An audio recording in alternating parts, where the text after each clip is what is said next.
নমস্কাৰ, আপোনালোকে স্বাগতম জনাইছোঁ অসম ফিচাৰ ইউটিউব চেনেল। আশা কৰোঁ আপোনালোকলে খবৰ ভাল। আজিৰ এই ভিডিঅ'টোত আমি Srimanta Sankardev university of health ছায়েন্সৰ জিএনএম নাৰ্ছিং কোৰ্চৰ ইয়াৰে চিলেবাছৰ ওপৰত আলোচনা কৰিম। তো সম্পূৰ্ণ চিলেবাছ এক্সাম পেটাৰ্ণ ইয়াৰে ওপৰত আলোচনা কৰিম। তো আপোনালোকে ভিডিঅ'টো স্কিপ নকৰাকৈ সম্পূৰ্ণকৈ চাব।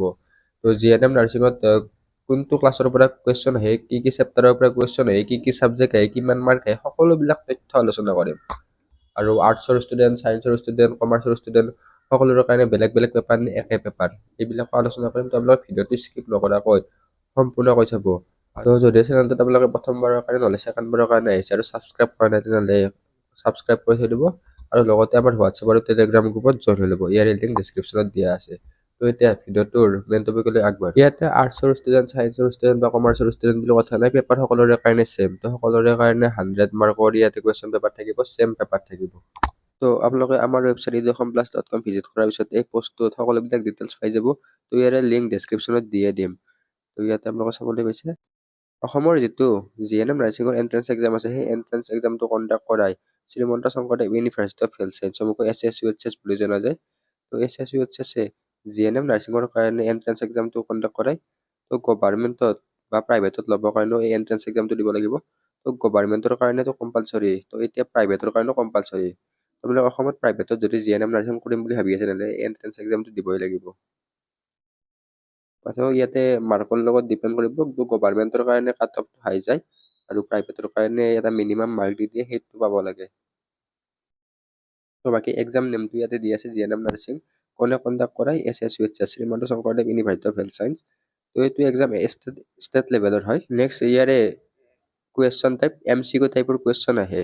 তো ইয়াতে আপোনালোকে লিখিব নালাগে, কেৱল MCQs বিলাকে ফিল আপ কৰিব লাগে। তো MCQs আহিব, টোটেল 100 মাৰ্কত থাকে, 100টা কুৱেশ্যন থাকে। আৰু এক্সামটো অফলাইন বা OMR বেছড হয়, ইয়াতে কোনো ধৰণৰ নিগেটিভ মাৰ্ক নাই। এতিয়া এক্সাম পেটাৰ্ণটো চাই লওঁ। তো জিএনএম নাৰ্ছিঙৰ এক্সাম পেটাৰ্ণ। তো জিএনএম নাৰ্ছিঙৰ কুৱেশ্যনবিলাক ক্লাছ 10 লেভেলৰ হয়। তো ক্লাছ 10 লেভেলৰ কুৱেশ্যনবিলাক জিএনএম নাৰ্ছিঙত আহে। এতিয়া ইয়াতে মাৰ্ক ৱাইজ ডিষ্ট্ৰিবিউশ্যন বা ডিষ্ট্ৰিবিউট কৰা আছে। ইংলিছৰ কাৰণে এইটো 50 মাৰ্ক থাকে, তো 50টা MCQ থাকিব। ইংলিছ 50টা কুৱেশ্যন থাকিব, 50 মাৰ্কছ থাকিব। মেথছৰ কাৰণে 25টা কুৱেশ্যন, 25 মাৰ্ক। আৰু ছায়েন্সৰ ক্ষেত্ৰত 25 মাৰ্ক, 25টা MCQs। টোটেল 100টা হৈ গ'ল। তো 100 মাৰ্ক, 100টা MCQs। ইয়াতে কোনো ধৰণৰ নিগেটিভ মাৰ্ক নাথাকে। তো মেইন কথা ইয়াতে ইংলিছ গ্ৰামাৰ বা ইংলিছ এখনত বহুত কুৱেশ্যন থাকে, 50টা। তো সেইকাৰণে আপোনালোকে ইংলিছখন গুৰুত্ব দিয়া উচিত।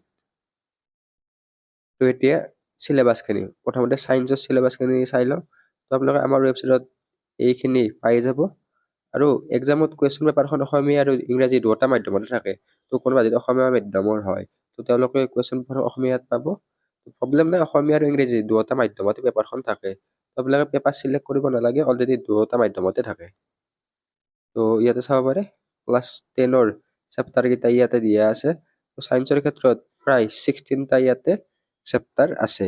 তো চেপ্টাৰবিলাক আপোনালোকে স্ক্ৰীনশ্বট মাৰি ৰাখিব পাৰিব। তো কেমিকেল ৰিয়েকশ্যন এণ্ড ইকুৱেশ্যন, তাৰপিছত এচিড বেছ এণ্ড চল্ট, তাৰপিছত metals and non metals, carbon and its compound আছে। তাৰপিছত পিৰিয়ড ক্লাছিফিকেশ্যন অফ এলিমেণ্ট আছে। নেক্সট আছে লাইফ প্ৰচেছ, তাৰপিছত আছে কণ্ট্ৰল এণ্ড কোঅৰ্ডিনেশ্যন, আৰু হাউ টু অৰ্গেনিজম ৰিপ্ৰডিউচ, তাৰপিছত হেৰিডিটি এণ্ড ইভলিউশ্যন। তো এইবিলাক চেপ্টাৰ আছে, আপোনালোকে চেপ্টাৰবিলাক আমাৰ ৱেবছাইটৰ পৰা চাই ল'ব। নেক্সট আছে মেথছৰ চিলেবাছখিনি। তো মেথছৰ চিলেবাছখিনি আপোনালোকে চাব পাৰিব। ৰিয়েল নাম্বাৰ আছে, পলিনমিয়েলছ আছে, pair of linear equation of two variables আছে। তো আপোনালোকে আমাৰ ইবুকখন আৰু মক টেষ্ট চিৰিজত মেথছৰ কুৱেশ্যনো পাই যাব। তো এনেকৈ মেথছত প্ৰায় 15টা চেপ্টাৰ আছে। তো এই 15টা চেপ্টাৰৰ পৰা 25 মাৰ্ক আহিব। আপোনালোকে মেথছখিনি ইয়াতে চিলেবাছখিনি স্ক্ৰীনশ্বট মাৰি ৰাখিব পাৰে। Next English. তো ইংলিছখিনি মেইন ছাবজেক্ট হিচাপে ধৰিব পাৰে, কাৰণ ইয়াতে 50 মাৰ্কছৰ কুৱেশ্যন আহিব, 50টা কুৱেশ্যন থাকিব। সেইকাৰণে আপোনালোকে ইংলিছখিনিত গুৰুত্ব দিয়া উচিত। তো ইংলিছৰ যিবিলাক টপিক আছে ক্লাছ 10 লেভেলৰ হ'ব, ইয়াতে গ্ৰামাৰে আহিব। কুৱেশ্যন বা কিতাপৰ পৰা কুৱেশ্যন নাহে, বা কিতাপৰ চেপ্টাৰৰ পৰা কুৱেশ্যন নাহে, গ্ৰামাৰে আহিব।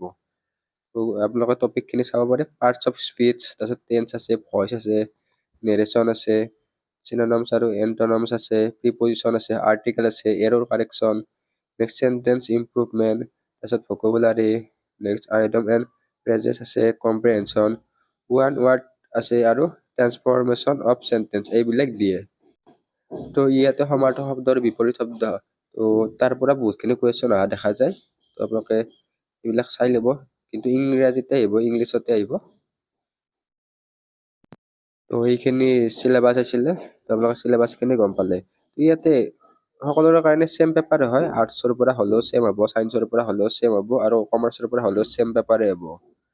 নেক্সট ইয়াতে best preparation tips for SSC GNM nursing entrance exam দিয়া আছে। তো আপোনালোকে কেনেকৈ প্ৰিপাৰেশ্যন কৰিলে এক্সামটোত এটা ভাল ফলাফল লাভ কৰিব সেইটো দিয়া আছে। তো ফ'কাছ মোৰ অন ইংলিছ গ্ৰামাৰ, অলৰেডি কৈছোঁৱে ইংলিছৰ পৰা 50 মাৰ্কছ আহিব আৰু 50টা কুৱেশ্যন আহিব। সেইকাৰণে আপোনালোকে ডেইলি ইংলিছ গ্ৰামাৰটো প্ৰেক্টিছ কৰিব। তো ইংলিছ গ্ৰামাৰ আমাৰ মক টেষ্ট চিৰিজত দিয়া আছে, আপোনালোকে মক টেষ্ট চিৰিজটো লৈ ল'ব পাৰিব, তাত ইংলিছ গ্ৰামাৰো প্ৰেক্টিছ কৰিব পাৰিব। Next study NCERT class 10 books.